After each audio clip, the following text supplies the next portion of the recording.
Vá. Daniel pergunta. Peraí, você pergunta assim, tá fazendo o quê? Viu, Dedé? Viu, Magel? Tá fazendo o quê? Eu só quero é ser feliz. Vender Jajel pra LX. Ah,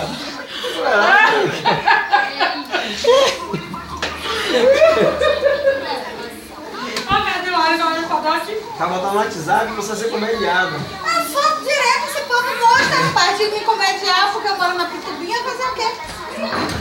Dedé, É tudo nosso, viu? É tudo nosso, Nordeste de Amaralina.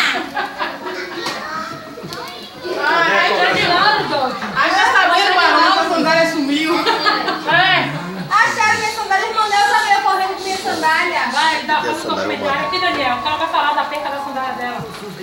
Vai, Daniel. Aí, Doc. Ó, ontem eu fui adorar a Deus, saindo da igreja, pedi a Gegel pra me levar de sombrinha, ele não me levou. Ficou lá sentado no culto. Aí a irmã Neuza foi me levar de sombrinha. E aí eu perdi minha sandália, a minha sandália na favela.